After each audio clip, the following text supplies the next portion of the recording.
Read newspapers if you want to improve your spoken English.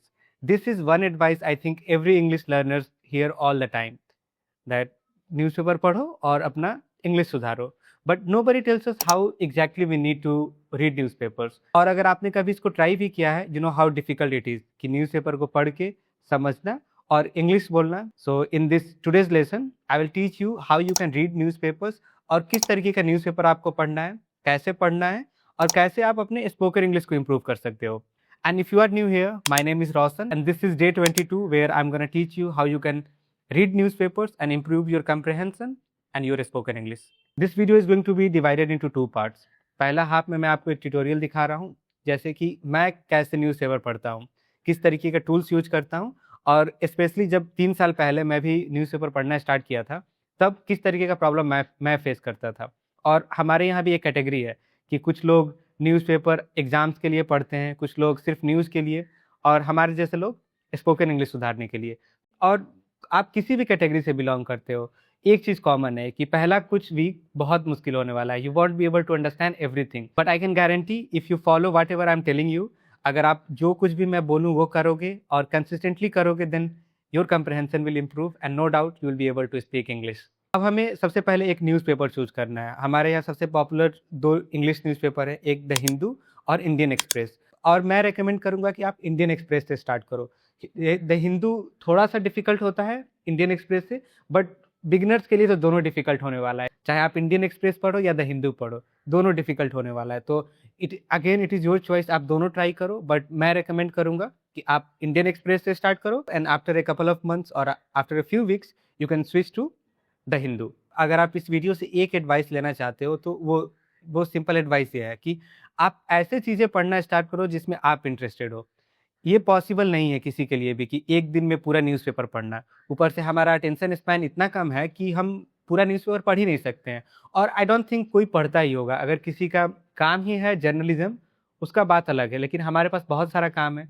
तो ये humanly possible नहीं है कि हम हर रोज़ एक 20-25 पन्ने का न्यूज़पेपर पूरा पढ़ जाए. हर न्यूज़पेपर में अलग अलग कैटेगरी होता है, local news, sports, entertainment, editorial page. तो आप डिसाइड करो कि आप किस चीज़ में इंटरेस्टेड हो. जब 3 साल पहले मैंने न्यूज़पेपर पढ़ना स्टार्ट किया कुछ दिनों के लिए, अभी भी मैं कभी कभी पढ़ता हूँ, but I am gonna tell you कि मुझे पर्सनली क्या पसंद है. तो मैं सच में एक स्मार्ट आदमी नहीं हूँ, मुझे सिर्फ इंटरटेनमेंट से मतलब है. और मैं न्यूज़ को अवॉइड करता हूँ because whenever I see a news I become depress कि आखिर हो क्या रहा है हमारे आसपास. तो मैं जेन्युइनली इस चीज़ को अवॉइड करता हूँ. But being a responsible citizen and adult, अब मैं समझता हूँ कि ये मेरा रिस्पॉन्सिबिलिटी है कि मैं खुद को एजुकेट करूँ अलग अलग टॉपिक्स पे. और न्यूज़पेपर एक अच्छा सोर्स है कि आप अपने आप को एजुकेट कर सकते हो कि आपके आसपास क्या हो रहा है, आप जनरल नॉलेज बिल्ड कर सकते हो. जब मैं उस टाइम यूट्यूब पे सर्च करता था तो सारे लोग बोलते थे कि you should read editorial page. Editorial page में काफ़ी अच्छे अच्छे आर्टिकल्स लिखे जाते हैं और वो आपको राइटिंग में बहुत हेल्प करता है क्योंकि वहाँ पे सब लोग अपना ओपिनियन शेयर करता है. तो अगर आपको कुछ चीज़ें लिखनी है so you must make it personal, आपको पर्सनल बनाना होता है उसको. और एडिटोरियल आपको हेल्प कर सकता है कि आप खुद क्या सोच रहे हो उसके बारे में. So this is what we are gonna discuss today. मैं आपको एक एडिटोरियल का एग्जांपल देता हूँ. अब ये 13 तारीख का न्यूज़पेपर है, 13th ऑफ मई, और हम लोग द एडिटोरियल पेज पे हैं. अब मुझे पता नहीं है कि इंडियन एक्सप्रेस वाले कॉपीराइट या फिर कुछ और इशू हो सकता है, तो मैंने इसमें से एक आर्टिकल चूज़ किया है, that is NEET leak unacceptable, who is accountable. तो ये काफ़ी ट्रेंडिंग टॉपिक है, सब लोग इसके बारे में बात कर रहे हैं कि नीट का पेपर लीक हुआ है और जाहिर सी बात है इस पर बात होना भी चाहिए कि आखिर ये इस पेपर लीक कैसे हुआ. तो हम पूरा आर्टिकल नहीं पढ़ने वाले हैं, मैं आपको एक पैराग्राफ पढ़ के समझाता हूँ कि आप इसको पढ़ के कैसे अपना स्पोकन इंग्लिश सुधार सकते हो. तो मैं आपको एक अलग पेज पे ले जाता हूँ and then I am gonna read line by line and show you the process, आप कैसे यूज कर सकते हो इसको. सो एज ए बिगनर आपको ये 3 चीज़ें एक्सेप्ट करनी होंगी. फर्स्ट, आपके पास एक पेन होना चाहिए all the time. Second, don't feel ashamed कि अगर मुझे समझ में नहीं आ रहा है तो मैं अंडरलाइन करूँ, लिखूँ उस पर. चाहे आप डिजिटली पढ़ रहे हो या हाथ में लेकर, आपके पास पेन होना चाहिए और आप लिखते चलोगे जो भी वर्ड्स आपको समझ में नहीं आता है. एंड थर्ड, आपको रीड करना होगा. That's what I am gonna show you. तो कंप्रहेंशन का फर्स्ट रूल है कि हमें रिदम को ब्रेक नहीं करना है. चाहे आप किसी भी लेवल पे हो, चाहे बिगिनर हो, इंटरमीडिएट हो, इट डजेंट मैटर. आप एक बार पूरा पढ़ो, भले समझ में ना आए, use your pen, use your brain. और पेन और ब्रेन दोनों के बीच आपको ये कोऑर्डिनेशन क्रिएट करना है. तो आप पढ़ो एक बार पूरा इसको बिना रिदम ब्रेक किए हुए.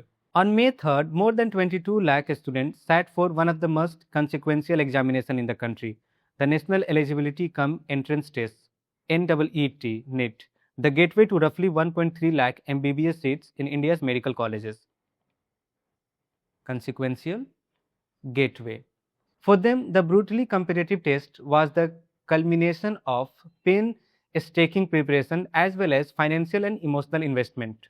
Less than 10 days later, they suffered devastating disappointment after the examination was cancelled because investigators reportedly found extensive overlap between the actual paper and a pre-circulated guest paper.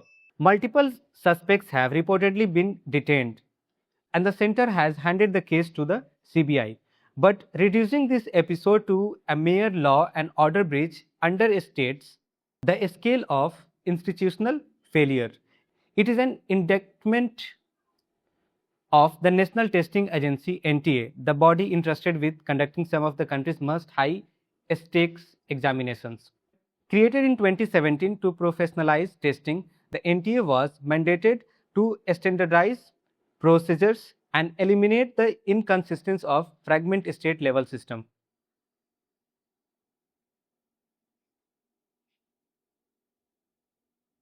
Instead, its record has been steadily marred by paper leaks and recurring allegations of irregularities. The latest NEET fiasco, the second major controversy surrounding the medical entrance examination in 2 years, has raised serious questions about the agency's capacity to safeguard the sanctity of examination on which thousands of youngsters stake their futures. Now, look at this single paragraph. I think there are less than 500 words. इस पूरे paragraph में 500 से भी कम words है और इसमें देखो मैंने कितना सारा वर्ड्स हाईलाइट किया है. So this is one problem beginners will face. इनमें से मैं कई सारे वर्ड्स का मीनिंग जानता हूं, but I highlighted for your sake कि ये बिगिनर्स के लिए काफ़ी नया वर्ड हो सकता है और डिफिकल्ट वर्ड्स भी हो सकता है. तो सबसे पहले ये बात को आपको एक्सेप्ट करना है कि आपको रश नहीं करना है कि you are not going to understand everything, और जो भी चीज़ आप ना समझो जस्ट अंडरलाइन इट. अब आते हैं हम दूसरे काम पे. आप इसको इस पूरे पैराग्राफ को पढ़ने के बाद I am able to understand 98% of it. कोई बिगिनर इसको 50% समझेगा, 40% समझेगा, but the next step is very important. जब आप इसको दूसरी बार पढ़ने जाओगे, believe me this time you will be able to understand 80 to 90%. और वो कैसे होगा? This is our next step. अब ये स्टेप बिगिनर्स के लिए समझ जाओ कि सबसे इंपॉर्टेंट स्टेप यही है. अब हम AI का या फिर गूगल का यूज करेंगे. आप ChatGPT या फिर गूगल जेमिनाई, जो भी आपका फेवरेट सॉफ्टवेयर है उसका यूज करो. You can simply use this prompt. वो प्रॉम्प्ट क्या है मैं यहाँ पे लिख देता हूँ. ये प्रॉम्प्ट यहाँ पे भी है. बेसिकली इसमें क्या क्या लिखा है कि हम इंग्लिश सीख रहे हैं, मुझे हिंदी मीनिंग चाहिए, easy synonyms, 1 or 2 everyday spoken English examples, और आप सिंपली वर्ड्स को पेस्ट कर दोगे. माई रिकमेंडेशन इज कि हिंदी का यूज आप तभी करो जब आपको वो वर्ड बिल्कुल समझ में नहीं आ रहा है. सो मैंने यहाँ सब कुछ लिख दिया. Let's look at the results. अब मेरे पास कुछ 12-13 वर्ड्स हैं और 13 वर्ड्स को मैंने यहाँ कॉपी पेस्ट कर दिया. अब मेरे पास पूरा उसका प्रोनाउंसिएशन, सिनोनिम्स, एग्जाम्पल्स सब कुछ लिखा हुआ है. तो अब मैं क्या करूँगा, इसमें से जो भी वर्ड मुझे समझ में आएगा, जैसे very important, I don't know अब ये मेरा पेन काम कैसे करेगा, मैं वो हाईलाइटर कहाँ से लाऊं. सबसे पहला वर्ड है कंसिक्वेंशियल, जो हमारे पहले लाइन में ही आया था. तो उसका मतलब क्या होता है? Very important, having big effects, महत्वपूर्ण, असरदार, इंपॉर्टेंट, सीरियस. तो इजी सिनोनिम्स ये उठाओ और एकदम मार्जिन में लिख दो. मार्जिन का मतलब क्या हुआ, मैं एग्जांपल देता हूँ आपको. सबसे पहले अब हम यहाँ पे क्या लिखेंगे? कंसिक्वेंशियल का मतलब इंपॉर्टेंट,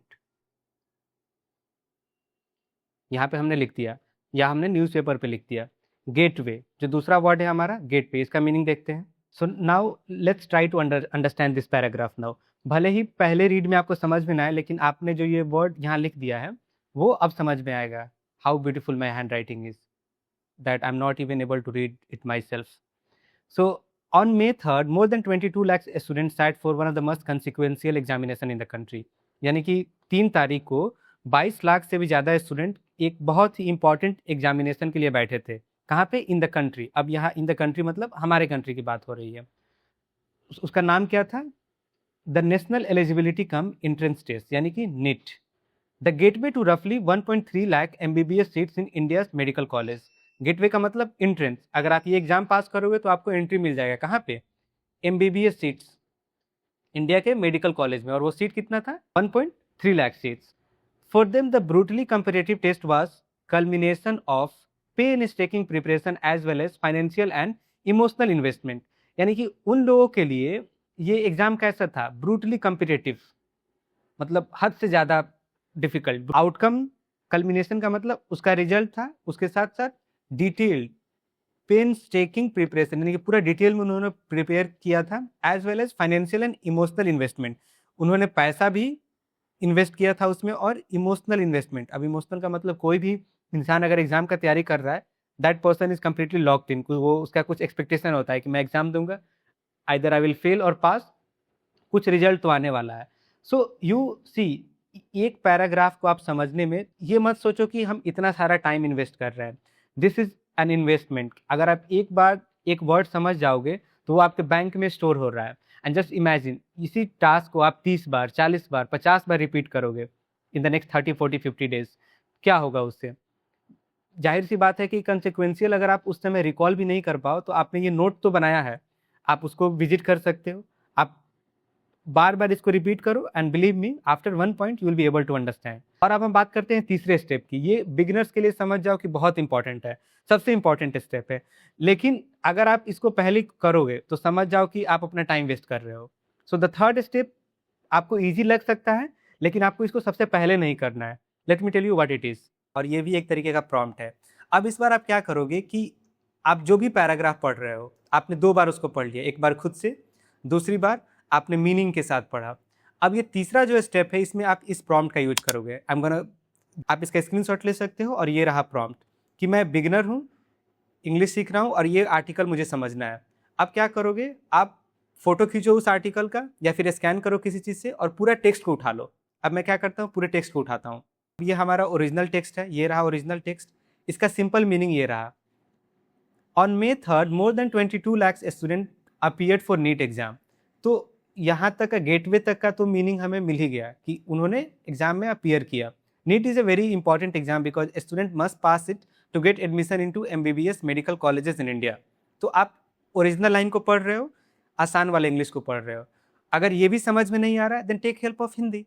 अब यहाँ हिंदी मीनिंग भी है। 3 मई को 22 लाख से ज़्यादा छात्रों ने नीट परीक्षा दी। यह बहुत महत्वपूर्ण परीक्षा है, क्योंकि मेडिकल कॉलेज में MBBS सीट पाने के लिए यह परीक्षा पास करनी पड़ती है। तो अब देखो, ये कितना लंबा प्रोसेस है, बट आपको पूरा न्यूज़पेपर नहीं पढ़ना है। You are targeting to learn a language. आपका टारगेट क्या है, आप एक लैंग्वेज सीखना चाहते हो। So make sure to do this 3 step. पहले खुद से पढ़ो, दूसरे स्टेप में मीनिंग लिखो, तीसरा step again you can take help of ChatGPT और other AI softwares. Now I will take you to the same screen, और इस बार मैंने वो पहले से ही फाइल सेव करके रखा है। अगर आपको ये फाइल चाहिए, so you can check the description, आपको वहाँ फाइल में सब कुछ मिल जाएगा। अब यहाँ हिंदी नहीं लिखा हुआ है, but here we have the original line and then easy version of the original line. दूसरे लाइन को पढ़ते हैं। For them, the brutally competitive test was the culmination of painstaking preparation as well as financial and emotional investment.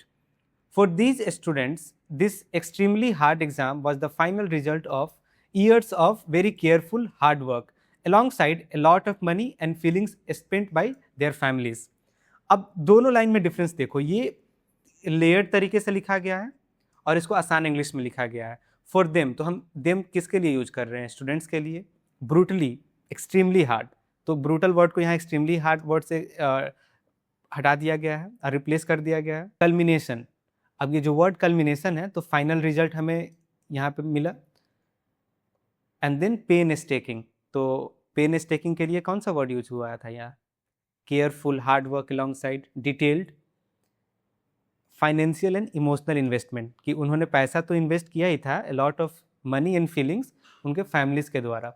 So follow this steps आप, और ये formula आप हर चीज़ के साथ यूज कर सकते हो, whether you are reading an article, a book और ए न्यूज़पेपर। हमारा गोल क्या है कि हम इधर कुछ इनपुट रखें and then we speak, we write, only then we will be able to maintain a fine balance. So I hope this lesson on newspaper was helpful for you. अगर आपको कुछ भी समझ में नहीं आया, make sure to leave a few comments, मैं उसका रिप्लाई करूँगा।